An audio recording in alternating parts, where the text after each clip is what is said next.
नाज़रीन,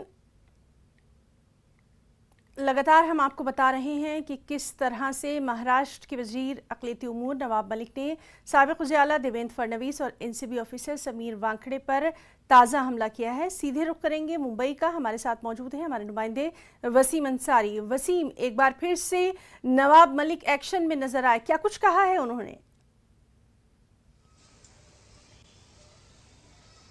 देखिए, नवाब मलिक लगातार जिस तरह से बीजेपी सरकार हो या फिर बीजेपी के जो नेता हैं महाराष्ट्र के, उन पे निशाना साधते हुए नजर है। खास करके जब से एनसीबी का जो मामला सामने आया है समीर वानखेड़े को लेकर, जो उन्होंने एक के बाद एक खुलासे करने की शुरुआत की है, इसी कड़ी में लगातार वो हर दिन किसी न किसी तरीके से नए खुलासे कर रहे हैं। जहाँ तक की शुरुआत हुई थी उस दौरान जब उनके जो जाति प्रमाण पत्र है उसे लेकर, इसके बाद वो हिंदू है या मुस्लिम है, किस तरह से उन्होंने नौकरी ली, इस सारे सिलसिलों को पार करते हुए एक दौर ऐसा आया कि जब उन्होंने इस बात का भी उल्लेख किया कि जो बीजेपी के बड़े नेता हैं वो भी कहीं ना कहीं इस पूरे मामले में शामिल है, उनका भी खुलासा करेंगे। और जब उन्होंने ट्वीट करके देवेंद्र फडणवीस और उनकी पत्नी अमृता फडणवीस का साथ एक ऐसे शख्स का नाम लिया जो एक बड़े कारोबार से जुड़ा, इस तरह के उन्होंने दावे किए थे। इसके बाद देवेंद्र फडणवीस ने जो अपनी दलीलें रखी थी और कहा था कि दिवाली के बाद वो लौंगी बम नहीं बल्कि फटाके फोड़ेंगे, उसी का जवाब आज नवाब मलिक ने दिया कि अगर आप पटाखे फोड़ना चाहते हैं तो फोड़ दीजिए, वरना हाथ में रहेंगे तो हाथ में फूट जाएंगे।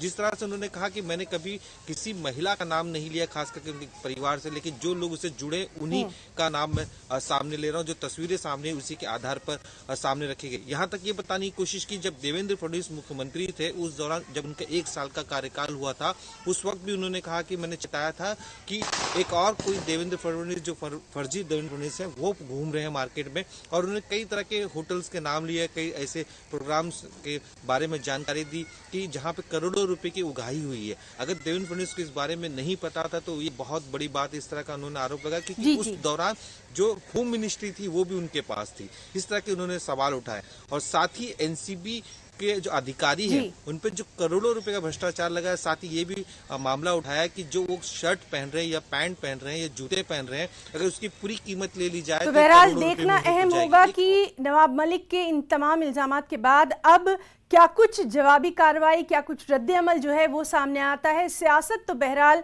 महाराष्ट्र की गरमाई हुई है। बहुत बहुत शुक्रिया वसीम आपका तमाम तर जानकारी के लिए।